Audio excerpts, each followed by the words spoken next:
Deep in the human mind, a thought forms, and suddenly, billions of neurons fire signals down through an intricate web of nerves, and suddenly, a shoulder flexes, a back bends, or a knee extends. This entire process happens in the blink of an eye. The brain produces an electron which jumps across the synapses of your brain to receivers with the help of dopamine. Without this chemical, the signal does not make it through the gap, or could randomly trigger unwanted actions. This is Parkinson's disease. Parkinson's disease affects 1.2 million people in the U.S. You may know several famous names afflicted with this disease, and the actor who started a foundation dedicated to finding a cure. You know these well-known faces, but do you realize there are people in your own town living in your neighborhood and suffer from this degenerative disease? This is the real face of Parkinson's. Jeffrey, Buffalo, New York. My name is Dave. I live in East Amherst. Judy from West Seneca. Jim Schaefer. I'm from Lancaster, New York. My name is Rick Bogdan. I live in Tonawanda, New York. Jean from Orchard Park, New York. I'm Paul from Hamburg. My name is Dave and I'm from Amherst. Western New York is home to some of the best doctors and research facilities for Parkinson's in the world. The University of Buffalo's Neurological Center treats people of all ages with Parkinson's. However, people below the age of 50 years are being diagnosed with Parkinson's and are considered a part of the young onset group. Well, let's see, I started showing signs in 1999. So I was 49 years of age. I was officially diagnosed in 2002. I was diagnosed at the age of 35. I am presently 54 years old. To be 60, I'm 59, and I was diagnosed when I was 30-something. Back in 2000, I'm going to be 52 at the end of this month. I'm currently 44 years old. I was diagnosed this past year, literally 10 days after my 44th birthday. I'm going to be 70 in July. It was 8 years. I was diagnosed 5 years ago. I'm 53 now, so it means I was 48 when I was diagnosed. Towards the end of 2011, at the age of 55, and right now I'm 56. Parkinson's is a progressive disease which may start with a twitchy finger and take years to develop into a debilitating condition. Modern medicine and groundbreaking surgical implants have controlled and prolonged the progression of the symptoms by years. Currently I'm on Azilect and Mirapex. Stalevo and amantadine. Amantadine and Nupro patch. I think I'm up to about a dozen different medications. They don't mask the symptoms as well anymore.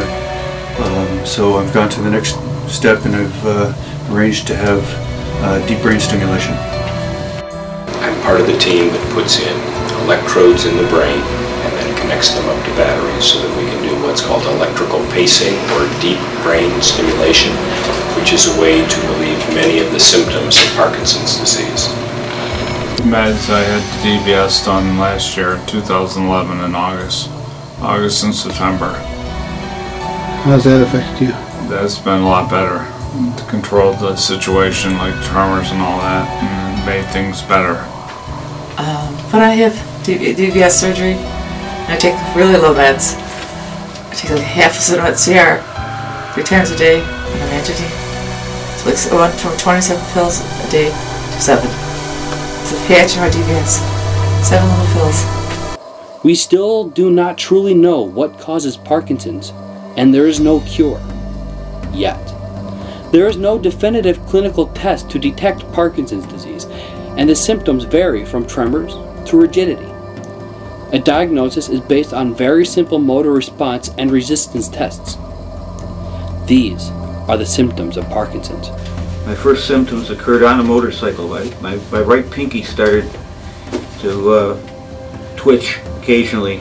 Physical symptoms, I couldn't move my left hand or left toes. I was sitting at the swimming pool and my wife said, hey, you can't move your toes. My first physical symptom was my left index finger. It started to tremble. It turned into a resting tremor in my hand. I also experienced stiffness in my left arm, and it progressed throughout the whole left side of my body, and also a general slowness of movement. Difficulty typing, stiffness in my right hand. My motor symptoms are tremor and stiffness. Individuals may have Parkinson's for several years before a diagnosis is made.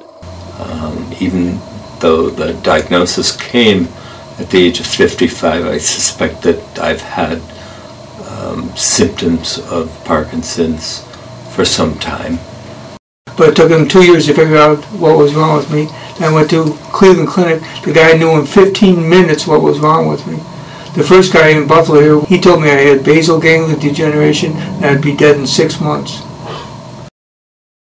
This disease does not discriminate against genetic, racial, economic, or regional boundaries. You may even have worked with someone for a decade and not even realize that they are affected by Parkinson's. This is the occupation of Parkinson's. Before children used to work for Blue Cross and Blue Shield, authorizing claims. Delivered beer locally, kegs, cases. My work ability was getting slower, and they put me in the warehouse and it was slower, loading trucks and stuff like that. But my boss worked with me and kept me working as long as I could. I was a school teacher, grade 1, and I never thought of anything about Parkinson's for all the years I worked. I worked 33 years, and it was in the last few years of that time that I found strange things come, like my handwriting was terrible.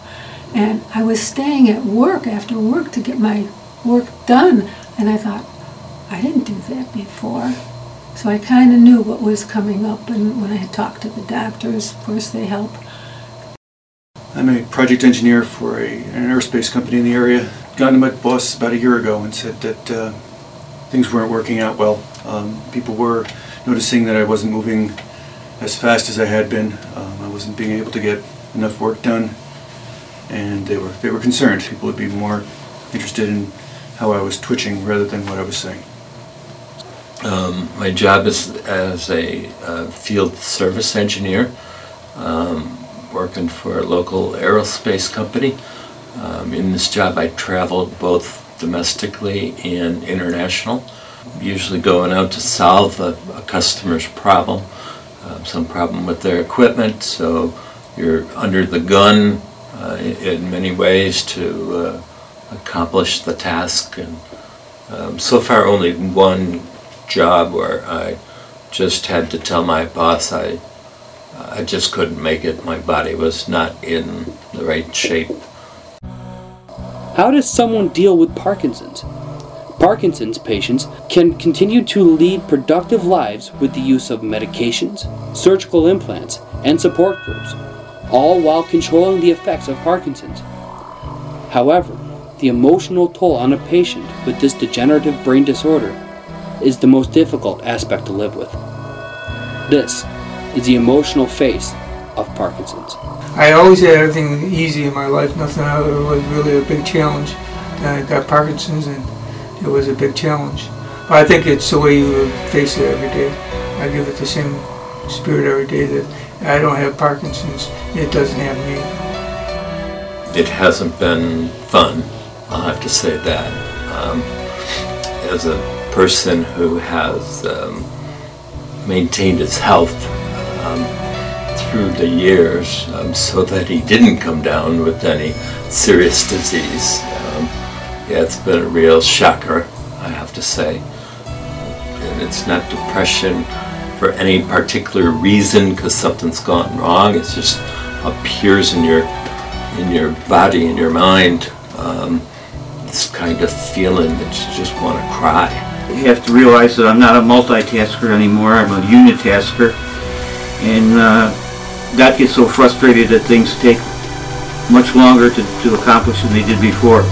My fine motor skills in my fingers are the biggest problem that I find, and the most embarrassing thing for me is to have to fill out a check in a bank, because my writing is just god awful to begin with, and with the Parkinson's it looks like a spider crawled across the inkwell and jumped on the paper. My wife is taking it very hard at first. She's better since adjusting, but mostly she feels overwhelmed when she has to do everything now, which I keep telling her it's not true. I need to do stuff anyway for my physical and emotional well-being. So we've learned to adapt over the last few months. My husband can't take this. I don't know why. He just can't figure out why he feels this way. Sure, at the beginning it was tough. And now we are doing so many things. We're never home. We're doing so many different things, and he's still telling me, I can't take this. I said, well, you have to. So he's been with me together, and we have our good days and our bad days. My wife has her, we have our good days and bad days.